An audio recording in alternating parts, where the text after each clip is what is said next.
Bonjour à tous. Dans cette 4e vidéo en quelques clics, je vais vous montrer comment gérer vos appels d'offres, c'est-à-dire créer une demande de prix destinée à plusieurs fournisseurs. Et ce, en quelques clics. Comme je vous l'ai déjà dit, quand vous voulez utiliser un élément spécifique, pensez paramètres, car bien souvent, quand vous cherchez à intégrer une nouvelle fonction, cela démarre dans les paramètres. Dans ces paramètres, je vais rechercher le terme convention.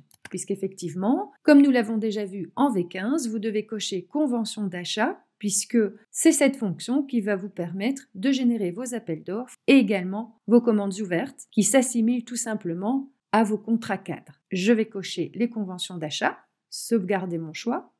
Je reviens sur ma page d'accueil. Mais avant de vous illustrer ces appels d'offres dans la V16, un petit clin d'œil à la V15, puisque je rappelle que cette fonction, une fois paramétrée, se retrouvait dans le module achat, commande, convention d'achat, qui reprenait non seulement les bill orders, c'est-à-dire les commandes à livraison échelonnées que l'on appelle les contrats cadres, et également les tenders, c'est-à-dire vos appels d'offres que nous avions vus dans une vidéo précédente. Comment cela se comporte dans la version 16, c'est ce que je vais vous montrer maintenant. Comme nous avons coché le paramètre convention d'achat, nous allons aller dans le module achat pour observer lors de la création d'une demande de prix qu'un nouvel onglet est apparu dans mon écran, c'est-à-dire alternative. Et c'est là que l'on va gérer directement nos appels d'offres. En effet, dans cette version 16, Odoo a glissé la possibilité de gérer les appels d'offres directement dans les demandes de prix, ce qui nous permet de gagner énormément de temps dans leur gestion. Pour vous l'illustrer, je vais prendre un article, une tasse par exemple Odoo avec vous,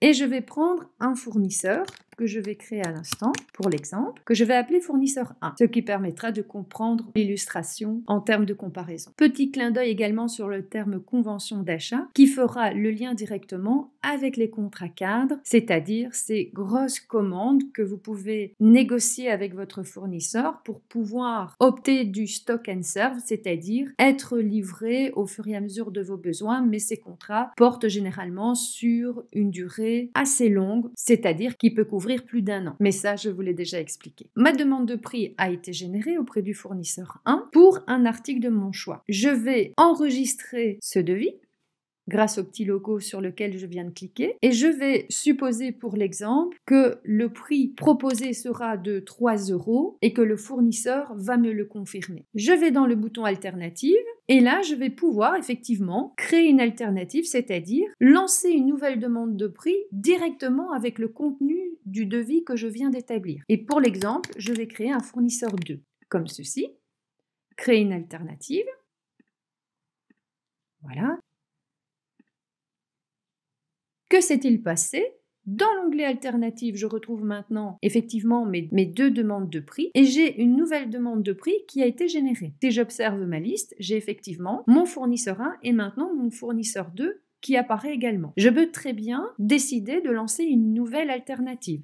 Je vais la faire directement ici, par exemple fournisseur 3, créer fournisseur 3, créer l'alternative et là directement il a créé un nouveau PO et je peux faire cela auprès de tous les fournisseurs que je veux solliciter. Étape suivante, vous devez envoyer votre demande de prix pour avoir, bien entendu, un prix proposé par le fournisseur. Concernant ma première demande de prix, je vais dire qu'effectivement, il m'a proposé 3 €. Pour la deuxième, supposons que mon fournisseur me propose 2 €, comme ceci. Et je vais faire la même chose pour ma troisième proposition, où là, supposons qu'il me propose 2,50 € par pièce. Je retourne dans l'onglet Alternative et je vais utiliser le bouton Comparer les lignes de produits puisqu'effectivement, Odoo, dans ses appels d'offres, va directement me proposer l'ensemble des demandes de prix avec toutes les informations nécessaires pour que je puisse choisir le fournisseur avec lequel j'ai envie de travailler. D'emblée, il affiche en vert la ligne relative à la demande de prix qui présente le prix le moins cher, mais attention, vous pourriez bien sûr opter pour d'autres critères qui pourraient mieux vous convenir dans le choix de ce fournisseur. Nous avons par exemple ici la colonne OTD, c'est-à-dire On Time Delivery, qu'on va relier avec la donnée qui se trouve ici dans l'entête, qui ne présente pour l'instant aucune donnée puisque nous n'avons pas encore travaillé avec un de ces fournisseurs, mais c'est une statistique qui permet de voir finalement si les délais de livraison ont été respectés. Donc dans la comparaison, vous allez avoir ici un pourcentage qui va peut-être être décisif par rapport au choix du fournisseur, même si celui-ci pourrait être légèrement plus cher parce que vous avez besoin d'être fourni plus rapidement. Nous pouvons ici directement faire notre choix. Imaginons que je vais choisir le moins cher, donc je vais cliquer sur « Choisissez ».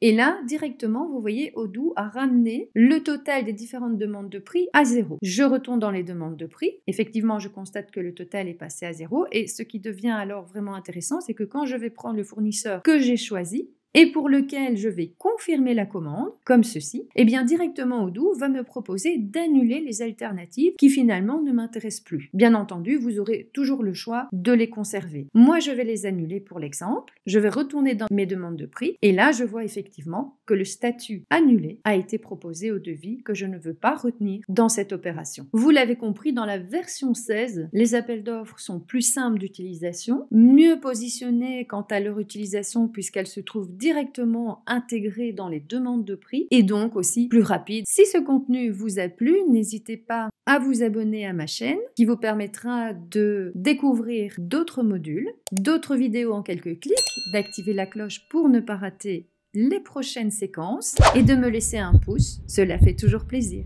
Avant de vous quitter, sachez que la société B-Side qui se situe à Tournai en Belgique recherche un business analyst et également un développeur Odoo, voire même un développeur tout court pour les aider dans les différents projets qu'ils doivent réaliser. Cette société est également un intégrateur des solutions Odoo, donc si cela vous intéresse, n'hésitez pas à contacter cette entreprise en précisant que vous avez vu cette offre via la chaîne Odoo avec vous. Bonne chance!